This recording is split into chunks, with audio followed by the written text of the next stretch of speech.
नमस्कार, मैं हूं कमाल खान, लखनऊ से आपके लिए लेके हाजिर हूं देश प्रदेश शो की शुरुआत करते हैं यूपी की खबर से। अमेठी में एक नाबालिग अनुसूचित जाति की बच्ची को कुछ लोगों ने घर में बंद कर बेरहमी से पीटा। उसकी टांगों में डंडा फंसाकर उसके तलवों पर डंडों की बौछार की गई। उसे गिरा करके उसकी पीठ के ऊपर वो चढ़ गए।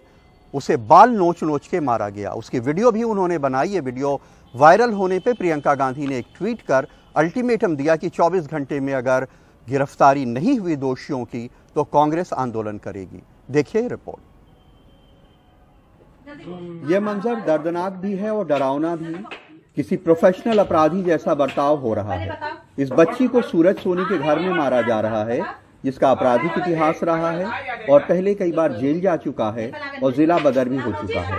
हैरत तो ये है कि इन सब में उसके घर की महिलाएं भी शामिल दिखती हैं। कांग्रेस महासचिव प्रियंका गांधी ने इस वायरल वीडियो को ट्वीट कर लिखा कि अमेठी में दलित बच्ची को निर्ममता से पीटने वाली यह घटना निंदनीय है।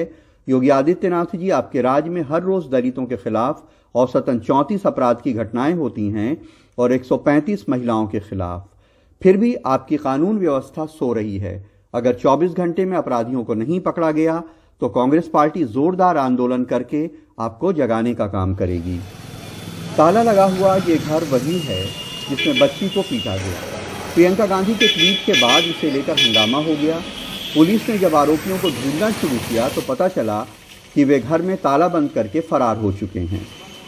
त्वरित रूप से थाने पर सुसंगत धाराओं में अभियुक्त पंजीकृत कर लिया गया है। इस संबंध में माननीय सांसद महोदय का भी निर्देश प्राप्त हुआ है। इसी क्रम में घटना में शामिल एक नामित अभियुक्त की गिरफ्तारी कर ली गई है। शेष 2 अभियुक्तों की गिरफ्तारी के लिए टीमें लगा दी गई हैं। अतिशीघ्र उनकी भी गिरफ्तारी कर ली जाएगी। इस संबंध में पीड़िता की सुरक्षा के लिए पुलिस बल लगा दिया गया है। आज पुलिस ने बच्ची को जिला अस्पताल ले जाकर उसका मेडिकल करवाया। बच्ची के पिता ने पुलिस को जो तहरीर दी है उसके आधार पर मुकदमा कायम कर अपराधियों की तलाश हो रही है। ये भयानक है और शर्मनाक है। हो सकता है कि ऐसा करने वाले पकड़े जाएं, लेकिन इसके पीछे जो जेंडर बायस और कास्ट बायस है, यानी एक मर्दाना सोच और जाति के कारण होने वाला भेदभाव शामिल है, वो कब और कैसे दूर होगा ये कहना मुश्किल है। अमेठी में अरुण और लखनऊ में कैमरामैन राजेश गुप्ता के साथ कमाल खान, एनडीटीवी इंडिया। इत्र के कारोबारी पीयूष जैन के ठिकानों पे जीएसटी इंटेलिजेंस की छापेमारी 7 दिन के बाद आज खत्म हो गई है।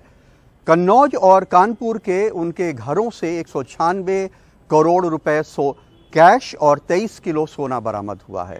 लेकिन उनकी मुश्किलें खत्म नहीं हुई हैं। उनके घर से जो विदेशी सोना बरामद हुआ है उसे लेकर के डीआरआई ने उनके खिलाफ मुकदमा दर्ज किया है। देखिए यह रिपोर्ट। कानपुर और कन्नौज में इत्र कारोबारी पीयूष जैन के ठिकानों पर अहमदाबाद जीएसटी इंटेलिजेंस की 7 दिन तक चली छापेमारी खत्म हो गई। करीब 200 करोड़ रुपए, 23 किलो सोना और 6 करोड़ का चंदन का तेल बरामद किया गया। किसी भी रेड में ये अब तक की सबसे बड़ी बरामदगी है। जो भी रिकवरी थी वो हमने कर ली है और गोल्ड हमने डीआरआई को दे दिया है। बाकी की जो भी रिकवरी है उसको हमने हैंडओवर कर दिया। एज पर जैसा भी हमारे हायर ऑफिसर ने बोला है कि बिगेस्ट कैश रिकवरी। सबसे बड़ा सवाल ये उठ रहा है कि ये पैसा किसका है। बीजेपी और सपा एक दूसरे का पैसा बता रहे हैं कि नोटबंदी, इनकी योजना जो फैसला लिया था वो योजना इनकी फेल हुई है। आखिरकार नोटबंदी का असर देखिए आप, आज भी नोट मिल रहे हैं। अभी 3 दिन पहले दीवालों को तोड़ करके निकलने वाली नोट की गड्डियां और वहां से निकलने वाले सोने की सिल्लियां पिछली सरकारों के काम नहीं, पिछली सरकारों के काले कारनामे को उजागर करता है कि गरीब का पैसा ये लोग कैसे छुपा करके रखते थे। प्रधानमंत्री से लेकर यूपी के मुख्यमंत्री तक इसे लेकर बयानबाजी कर रहे हैं, लेकिन जांच एजेंसी की माने तो पैसा पीयूष जैन का है। पीयूष जैन ने माना कि उसने अपनी 3 कंपनियों के जरिए सामान भेजकर जीएसटी चोरी की। पीयूष जैन की तीनों कंपनियों में 2021 में केवल 21 करोड़ का लेन देन दिखाया गया, जबकि पीयूष जैन की तीनों कंपनियों ने 4 सालों में 177 करोड़ से ज्यादा का सामान भेजा। इसका मतलब ये हुआ कि हर साल इन्होंने 45 करोड़ का सामान बिना जीएसटी दिए भेजा। इस तरह इन्होंने पिछले 4 सालों में 31 करोड़ से ज्यादा की जीएसटी चोरी की। हालांकि पीयूष जैन के परिवार ने कोर्ट में शपथ पत्र देकर आरोप लगाया कि वो 52 करोड़ की पेनल्टी भरने को तैयार थे, लेकिन फिर भी गलत तरीके से पीयूष जैन की गिरफ्तारी हुई। चर्चा ये भी चल रही है कि छापेमारी समाजवादी परफ्यूम लॉन्च करने वाले पंपी जैन के यहाँ होनी थी, लेकिन गफलत में पीयूष जैन के यहाँ हो गई। हालांकि एजेंसी इसे खारिज कर रही है। क्योंकि मामला 5 करोड़ से ऊपर का है, अभी इन्वेस्टिगेशन जारी है और जांच एजेंसी अपना काम कर रही है। माननीय न्यायालय में श्री पीयूष कुमार जैन जी को ले जाके अरेस्ट के लिए कहा गया। माननीय न्यायालय से निवेदन किया गया। माननीय न्यायालय ने पीयूष जैन के रिमांड को एक्सेप्ट किया और प्राइमा फेसी जो जांच का आया है उसमें 32 करोड़ 50 लाख रुपए की भी टैक्स की चोरी पाई गई है। पीयूष जैन के घर से मिले 23 किलो सोने की जांच डीआरआई कर रही है। पता लगाया जा रहा है कि सोना विदेश से तस्करी कर तो नहीं लाया गया। जितनी बड़ी ये छापेमारी है, उतनी बड़े ही छापेमारी को लेकर सवाल खड़े हो रहे हैं। सबसे बड़ा सवाल ये है कि हवाई चप्पल पहनकर स्कूटर में घूमने वाला शख्स आखिर इतना सारा कैश अपने घर में क्यों रखेगा? क्या ये मामला सिर्फ जीएसटी चोरी का है या उससे कहीं बड़ा है? नई दिल्ली से मुकेश सिंह, एनडीटीवी इंडिया।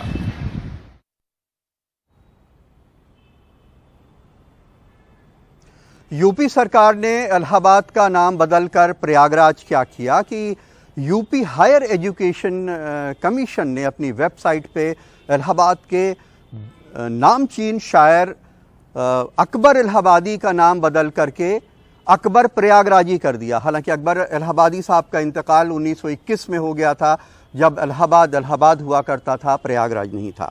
अकबर इलाहाबादी के नाम से हुई इस छेड़छाड़ की आलोचना हो रही है। आयोग की वेबसाइट पर प्रयागराज का दरअसल एक कॉलम है। पहले ये इलाहाबाद के नाम से हुआ करता था, अब नाम बदलने के बाद इसमें पहले जहाँ जहाँ इलाहाबाद था वो प्रयागराज हो गया। यानी मशहूर शायर और लेखक अकबर इलाहाबादी जो हैं वो अकबर प्रयागराजी हो गए। ये गलती जानबूझकर हुई या फिर तकनीकी कारणों से, ये तो जांच के बाद ही पता चलेगा, लेकिन फिलहाल इसे लेकर के विवाद शुरू हो गया है।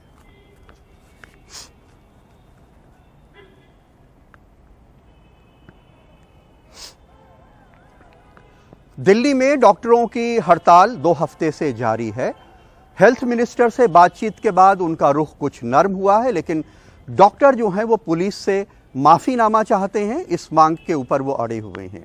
प्रशासन और डॉक्टरों की इस लड़ाई में जो अल्टीमेट सफरर है वो मरीज है, जिसे परेशानी का सामना करना पड़ रहा है। पिछले 1 हफ्ते में राजकुमार सफदरजंग अस्पताल का 3रा चक्कर लगा रहे हैं। इनके हाथ का ऑपरेशन होना है, लेकिन हड़ताल की वजह से हर बार अगली तारीख दे दी जाती है। मजदूरी करने वाले राजकुमार का कहना है कि उनके पास अगली बार यहां आने का किराया भी नहीं बचा है। मेरी सर बाह की हड्डी टूट गई है और इसका ऑपरेशन होना है। बुधवार और सैटरडे आते हैं। डॉक्टर कहता है कि अभी रेजिडेंट डॉक्टर की हड़ताल चल रही है, अगले सैटरडे का और फिर अगले बुधवार का, और मैं पिछले 8 तारीख से आ रहा हूँ। मतलब आप कितनी बार आके वापस लौट गए हैं? 4 बार? 4 या 5 बार। यही हाल दिल्ली के लगभग हर सरकारी अस्पताल का है। मैं आया था पिछले 4 दिन पहले, तो इमरजेंसी में दिखाए थे, तो उसके बाद वो बोले कि आप वहाँ चले जाना कोपेटी में, वहाँ जाके ऑपरेशन होगा। तो मैं अभी आया सुबह 7-8 बजे, तो वहाँ नंबर में लगे हम लोग वहाँ बंद कर दिए, तो नहीं हो पाया। दिल्ली पुलिस ने डॉक्टरों से अपील की है कि कोविड के चलते दिल्ली में येलो अलर्ट जारी कर दिया गया है, इसलिए ना ही डॉक्टर भीड़ इकट्ठा कर सकते हैं और ना ही हड़ताल जारी रख सकते हैं। डॉक्टर्स को यही बताया है कि कोविड फैल रहा है काफ़ी ज़्यादा, येलो अलर्ट हो चुका है दिल्ली के अंदर। डॉक्टर से मैंने रिक्वेस्ट की है कि येलो अलर्ट के दौरान किसी भी तरह की गैदरिंग अलाउड नहीं है, वो लोग आपस में इकट्ठा ना हो, सोशल डिस्टेंसिंग फॉलो करें और अपनी इस स्ट्राइक को अभी डिसकंटिन्यू करें। उनकी डिमांड्स ऑलरेडी कल मीटिंग के तहत जो उचित फोरम है वहाँ रखी जा चुकी हैं और उनसे बार बार मैंने निवेदन किया है कि वो कानून को अपने हाथ में ना लें। डॉक्टरों की मांग है कि सोमवार को दिल्ली पुलिस ने डॉक्टरों से जो मारपीट की थी उसके लिए माफी मांगे। तो सर का भी कहना सही है कि अब कोविड काफी ज्यादा फैल रहा है, केसेस बढ़ गए, येलो अलर्ट हो चुका है, तो एक अपॉलॉजी तो उनकी तरफ से आना चाहिए और जो भी एफआईआर दर्ज हुआ है उसको स्क्रैप करने के लिए। दिल्ली में डॉक्टर लगभग 42,000 डॉक्टरों की नीट पीजी की काउंसलिंग को लेकर पिछले 12 दिनों से हड़ताल पर हैं। सोमवार को प्रदर्शन के दौरान दिल्ली पुलिस से हुई झड़प के बाद डॉक्टरों ने अपनी हड़ताल तेज करते हुए पूरी दिल्ली के सरकारी अस्पतालों में काम बंद कर दिया है। सरकार कोरोना की तीसरी वेव की तैयारी कर रही है, जिसमें डॉक्टरों का रोल काफी अहम हो जाता है। केंद्र सरकार को चाहिए कि डॉक्टरों को नाराज ना रहने दिया जाए, उन पर जो उनका सरकार का रुख हो वो सकारात्मक रहे, ताकि जब कोरोना की लहर आए तो डॉक्टर पिछली बार की तरह इस बार भी पूरी मुस्तैदी के साथ लोगों की रक्षा में डेडिकेटेड रहें। सहयोगी मोहम्मद मुनसिन के साथ दिल्ली में सौरभ शुक्ला, NDTV इंडिया। कर्नाटक में हाल में संक्रमण काफी तेजी से बढ़ा है। तकरीबन 400 मामले अब वहां रोजाना आ रहे हैं। लोग तमाम तरह के अंदेशों से घिरे हैं। आइए देखते हैं निहाल किदवई की रिपोर्ट। कर्नाटक में रात के कर्फ्यू के बाद अब भीड़ भाड़ वाले इलाकों में RT-PCR टेस्ट बढ़ा दिए गए, क्योंकि एक बार फिर कोरोना पांव पसारने लगा और संक्रमण दर 0.5% के आसपास है। आओ भाई टेस्ट करने के जाओ भाई। मालूम नहीं क्यों ले रहे हैं। मैं इनको बोला हूँ इंजेक्शन भी हो गया हमारा, एक बाकी है, अभी 3 महीने का समय है उसमें, तो 3 महीना जब होगा हमारा तभी लगेगा। तो बोल रहे ठीक है कोई बात नहीं है, इंजेक्शन लगवा दो, चेक करवा लो। कोरोना के साथ अपने तौर तरीकों से जीना है, शायद लोगों ने ये तय कर लिया, इसीलिए स्वास्थ्य कर्मियों के साथ बहस आम बात हो गई है। आपने पहले मास्क नहीं पहना था, अब आप बहस कर रहे हैं। मेरे पास 100 रुपए थे, मैं मास्क लेने आया था, आप लोगों को देख करके वहीं पर खरीद लिया। ओमिक्रॉन के बढ़ते संक्रमण के बीच उन 40 लाख लोगों को समझाने की कोशिश चल रही है जिन्होंने वैक्सीन की पहली डोज तो ली है लेकिन दूसरी डोज नहीं ले रहे। देखिए, दूसरी डोज लेने से ही पहली डोज की ताकत बढ़ती है। ये मेमोरी सेल को भी सक्रिय कर देता है, जिससे संक्रमण हो रहे की सूरत में शरीर खुद को तैयार कर लेती है। इसलिए दूसरी डोज जरूर लें। कागजों पर होने वाली कार्रवाई अपनी जगह है और जमीनी सच्चाई अपनी जगह। लोगों के साथ साथ नेताओं को भी कोरोना प्रोटोकॉल तार-तार करते कभी भी और कहीं भी देखा जा सकता। बेंगलुरु से कैमरामैन गोविंद मूर्ति के साथ निहाल किदवई, NDTV इंडिया। ब्रेक के बाद आपको दिखाएंगे कि पहाड़ों में कहां गिर रही है झमाझम बर्फ।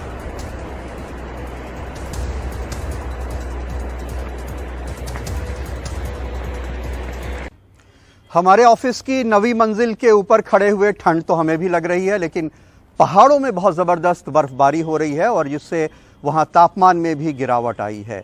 बद्रीनाथ मंदिर और उसके आसपास के इलाकों में इतनी बर्फबारी हुई है कि हर तरफ सिर्फ सफ़ेद बर्फ की चादर नज़र आ रही है।